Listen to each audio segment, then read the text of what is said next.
முருகருக்கு திருக்கல்யாணம் நடக்குது. நீங்களுமே பார்த்து ப்ரே பண்ணிக்கோங்க. வெற்றிவேல் முருகனுக்கு அரோகரா.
தேவயானி கூட திருமணம் நடந்த பிறகு நடக்க வேண்டிய சம்பிரதாயம்லாம் அந்த தேங்காய் வயத்தில் கட்டுவாங்கல்ல ஒரு துணியில், அது போலலாம் அம்மனுக்கு சாயங்கம் பண்ணிகிட்டே இருந்தாங்க.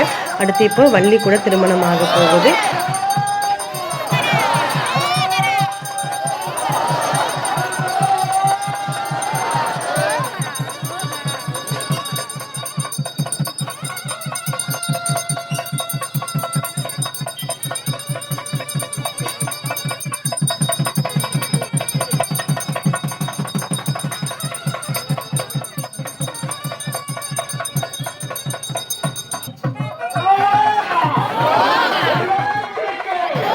வெற்றிவேல் முருகனுக்கு அரோகரன்ற கோஷத்தோட அரோகரா அரோகரான்னு சொல்லிட்டு முருகருக்குமே நல்லபடியாக திருமணம் முடிஞ்சுட்டு அதுக்கப்புறம் லட்சார்ச்சனை பண்ணாங்க. அதுக்கப்புறம் பார்த்திங்கன்னா தீபாரதனை காமிச்சாங்க. சுவாமியை நாங்கள் நல்லபடியாக திருப்தியாக கும்பிட்டுட்டு வேலுண்டு வினையில்லை, மயிலுண்டு பயமில்லை, குபனுண்டு குறைவில்லை, கந்தனுண்டு கவலை இல்லை.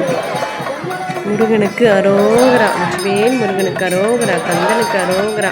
சுவாமி நல்லபடியாக தரிசனம் பண்ணிவிட்டு என்னுடைய வேண்டுதலெல்லாம் சுவாமி கிட்ட வச்சுட்டு எல்லார் வேண்டுதலும் நிறைவேறணும்னு சொல்லிட்டு சாமி கிட்ட நல்லா ப்ரே பண்ணிவிட்டு அங்கே பிரசாதம் கொடுத்தாங்க. அதையுமே வாங்கிட்டு வீட்டில் சாமி கும்பிட்டுட்டு சாப்பிட்டோங்க.